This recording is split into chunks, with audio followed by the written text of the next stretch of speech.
Hey guys, wanted to show you some training footage from this past week. As many of you know, went to Raw Nationals and won my class, and I guess I'll announce now that yes, I'm doing IPF Worlds, and I'm also entered for the 2015 Arnold Classic Raw Power Challenge. So I'm really excited about that, and looking forward to great competition there. It's definitely going to be challenging, and I know that, and so I'm going to show you some of the training I'm doing.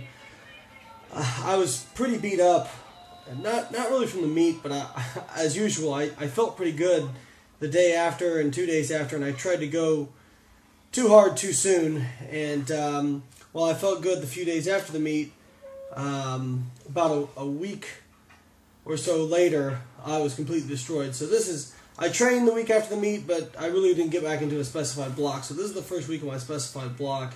You're seeing here my last set of 5 on bench with 310. I'm really working on widening my grip a little bit. I think that's a little bit of a problem for me, and getting a better arch. And so that was the 4th set of 5. Here, this was the 4th set. So on squats here, this is my 3rd day of squatting in the week. And I did 3 sets of 6 with 520, and now this is my AMRAP, or as many reps as possible set.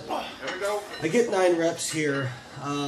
It wasn't the prettiest set I've ever done.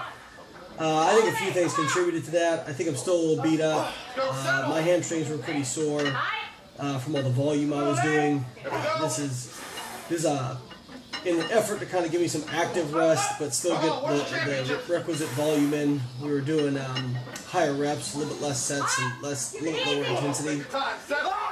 So as things progress, that intensity will get ratcheted up. But we're trying to give me some active recovery. My groin and lower back are bothering me. So as you can see, the bar path not straight, hips kind of drifting back. So not my best ever, but my best ever is 525 for 9.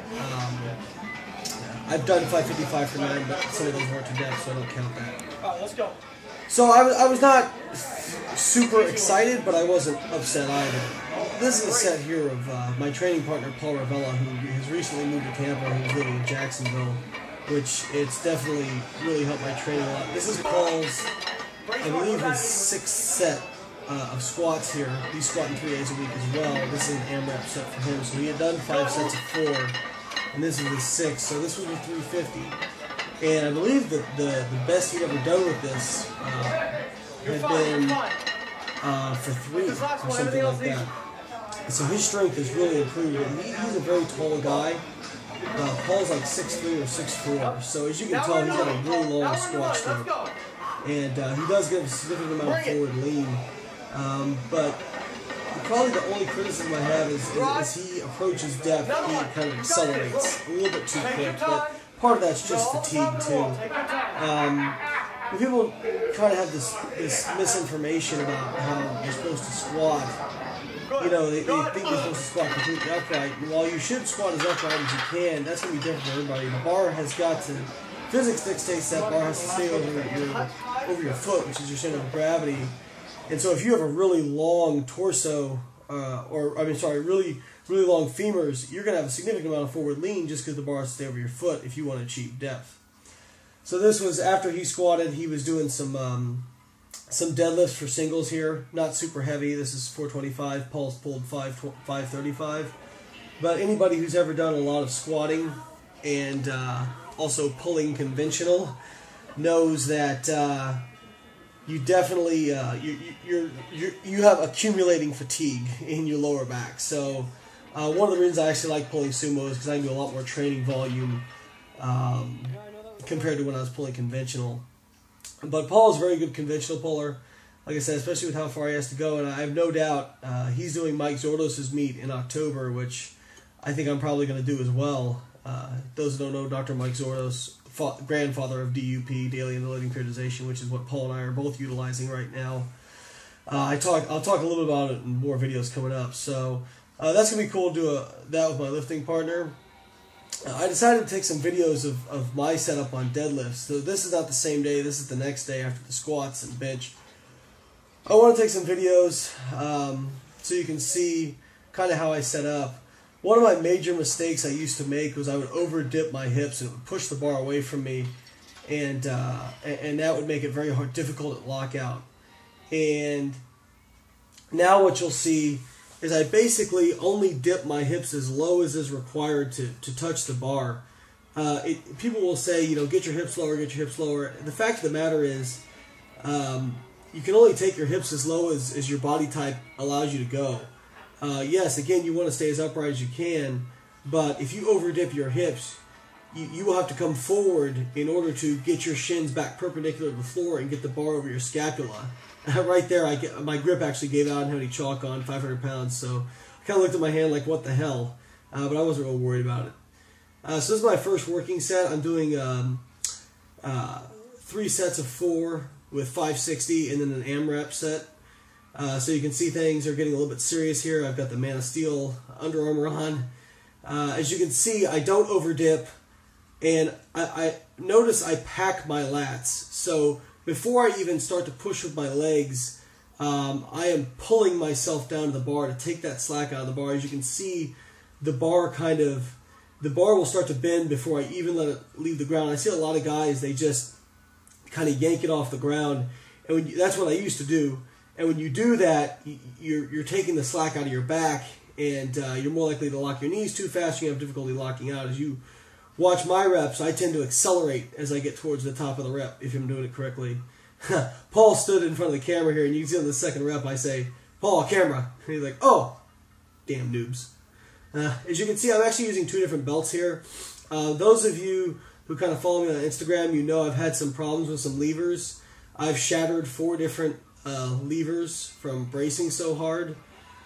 And so I'm trying out the Elite FTS belt, and I'm also trying out a lever, which you see here, that is from a company in Australia called Iron Tanks. They supplied it to me, and I really like it so far. It's an ounce heavier than all the other levers I've ever used, and seems to be more ruggedly constructed, so we'll see if it holds up. As you can see here, I did a set without straps. Why do I use straps? Because I pull hook grip. Here's my AMRAP set. I pull hook grip, and what I find is if I use it too often, it actually makes my grip worse over time. So I'll usually pick a set or 2 out of a workout and do it with the hook grip, and the rest I'll do with straps. So this is my as many reps as possible set with 560. I was really happy with this. As you can see, I'm going to start getting fatigued here, but I really do my best to reset each rep, pull the slack out of the bar. The mistake I make here is I get a little bit later as I start locking my knees too early. Really, if you're going to pull sumo, you see it right there. Really, if you're going to pull sumo, your knees should be the last thing that locks in concert with your hips locking out. So there's my 12th rep. That one was a little ugly.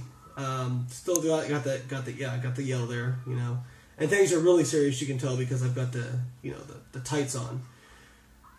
And that one was, not great, but we got it. And got the yell there. So 560 for 13 is all-time PR for me. I'm really happy with that. So yeah, deadlift feels good. Here I'm doing 5 sets of triples with 330. Nothing super close to my max, but again, I'm testing out a new form here.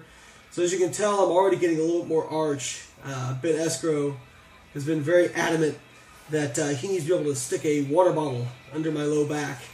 One nice thing about having more arch that I never realized before is one of the mistakes I tend to make when I'm benching and I throw my hips is my glutes come off the bench, and you've got to keep those in contact in contests. So having this arch, actually, I even when I throw hard, I can't get my glutes to come off the bench, so that's a benefit. So really trying to, like I said, I widened my grip out about 1 inch, and it just feels a little bit weird for me. I'm used to being really fast off the chest with a narrow grip, and I'm having to get used to being slower off the chest and faster to lock out. It's kind of like a sumo deadlift, but for bench press, I guess. And for me, my big problems I run into bench press are one right there, when if I let the bar sink and I don't keep myself tight, that's typically more from fatigue than anything. or if I get out of order on my bar path in terms of if I hit too high on my chest. So you really want to, when you hit your chest, you want your upper arm or your forearm perpendicular to the floor, because that's where you can generate the most force. And if I hit too high, it puts my forearm at an angle, and I become very inefficient. So you see here, really trying to get my shoulder blades locked in, trying to get my back tight, pull my lats in. And as you can see, one of the things you'll notice on all three lifts is right before I'm ready to start the lift, I pull in a large amount of air and I brace. A lot of people, they'll on squat and deadlift especially, they'll say arch, arch, arch, keep arching. Well, arch isn't going to do anything if you don't properly brace your abdominal wall.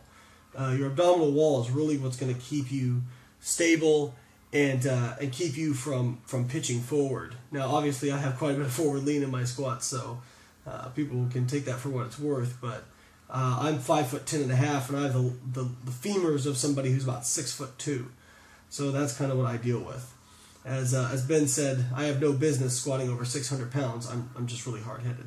That first rep in this set was a really nice clean rep, and then right there I kind of got a little shaky. And I think that's just fatigue. This is my 4th day of bench pressing this week, and so you're just having accumulated fatigue.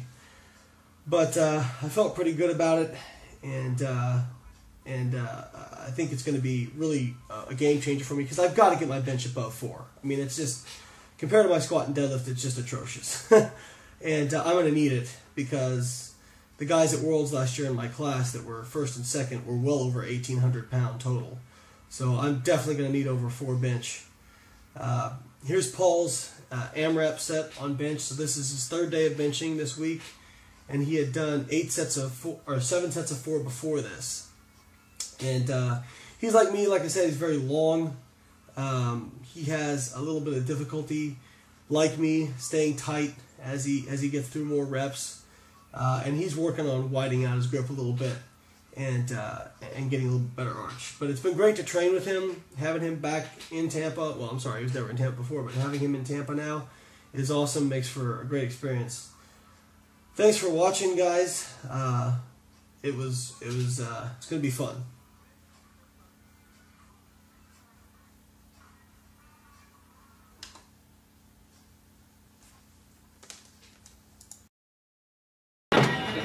Before 1,400 total. Walk in, fuck shit up, walk out. Right, Paul? It's just attrition. It's getting your ass in the gym day after day after day and putting 5 pounds here, 10 pounds there. That's how you get to fucking 1,700 like Mr. Norton. It'll happen overnight. And that's why you can't do it. Oh, we talking to anybody in particular? Y'all know who you are. Don't be a hater.